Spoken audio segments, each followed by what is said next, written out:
प्राचीन भारत वीरता, त्याग और धर्म की भूमि रही है। इस धरती ने अनेक महापुरुषों और योद्धाओं को जन्म दिया, जिन्होंने न केवल अपने राष्ट्र की रक्षा की, बल्कि मानवता को भी नई दिशा दी। यह कहानी एक ऐसे ही योद्धा आर्यवीर की है, जिसने अपने साहस, बुद्धिमत्ता और धर्मपरायणता से न केवल अपने राज्य की रक्षा की, बल्कि न्याय की स्थापना भी की। बहुत समय पहले गंगा के तट पर स्थित मगध राज्य में राजा भानु प्रताप का शासन था। राजा प्रजा के प्रति अत्यंत दयालु और न्यायप्रिय थे। उनकी पत्नी रानी सौम्या एक विदुषी और तेजस्विनी स्त्री थीं। वर्षों की प्रार्थना और यज्ञ के बाद उन्हें एक पुत्र की प्राप्ति हुई, जिसका नाम रखा गया आर्यवीर। बाल्यकाल से ही आर्यवीर अत्यंत बुद्धिमान और साहसी थे। उन्होंने वेद, शास्त्र और युद्ध कला में निपुणता प्राप्त की। उनके गुरु महर्षि वशिष्ठ उन्हें धर्म, नीति और युद्ध कौशल की शिक्षा देते थे। वे हमेशा कहते, धर्म और सत्य की रक्षा ही सच्चे योद्धा का धर्म है। एक दिन जब आर्यवीर 12 वर्ष के थे, तो जंगल में एक शेर ने गांव के कुछ लोगों पर हमला कर दिया। गांव वाले भयभीत थे। आर्यवीर ने अपने धनुष बाण उठाए और अकेले ही शेर का सामना करने निकल पड़े।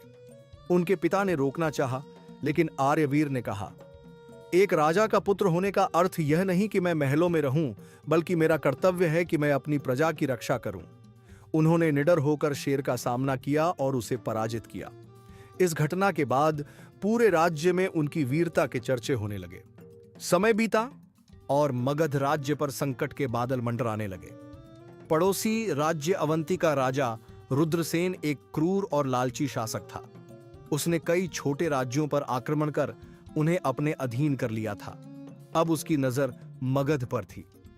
रुद्रसेन ने छलपूर्वक मगध के कुछ मंत्रियों को रिश्वत देकर अपने पक्ष में कर लिया और धीरे धीरे राज्य में अराजकता फैलाने लगा।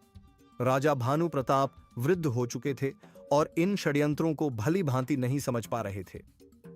आर्यवीर ने स्थिति को भांप लिया और उन्होंने गुप्तचरों के माध्यम से रुद्रसेन की चालों का पर्दाफाश करने का निश्चय किया।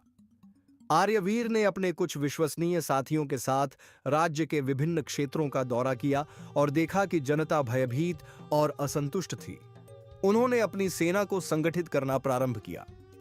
गुरु वशिष्ठ ने उन्हें युद्ध की रणनीतियां सिखाईं और कहा, युद्ध केवल शस्त्रों से नहीं, बल्कि बुद्धि से भी जीते जाते हैं।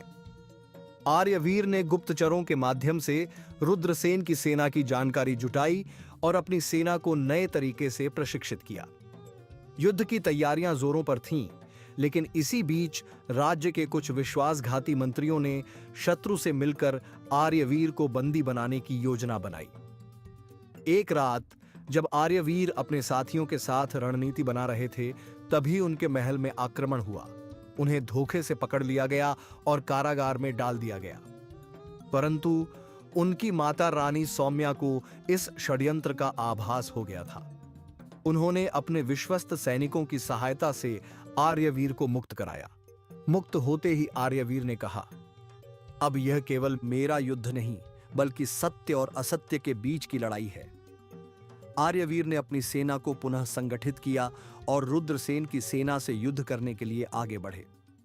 युद्ध भूमि में दोनों सेनाएं आमने सामने थीं। युद्ध के पहले ही दिन आर्यवीर ने अपनी रणनीति से शत्रु सेना को भारी क्षति पहुंचाई। अगले दिन उन्होंने छापामार युद्ध नीति अपनाई और धीरे धीरे शत्रु को कमजोर कर दिया। आखिरी दिन आर्यवीर ने रुद्रसेन के साथ आमने सामने युद्ध किया। यह एक भयानक युद्ध था, जिसमें दोनों योद्धा अद्भुत पराक्रम दिखा रहे थे।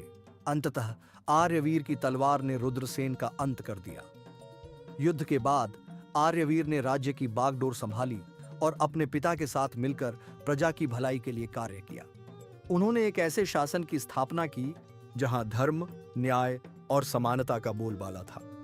गुरु वशिष्ठ ने उन्हें आशीर्वाद दिया और कहा, तुमने केवल राज्य को ही नहीं, बल्कि मानवता को भी एक नई दिशा दी है।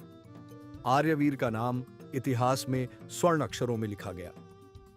उन्होंने यह सिद्ध कर दिया कि केवल तलवार से ही नहीं, बल्कि सत्य, न्याय और बुद्धिमत्ता से भी युद्ध जीते जाते हैं। उनकी गाथा सदियों तक प्रेरणा देती रही और वे अमर हो गए।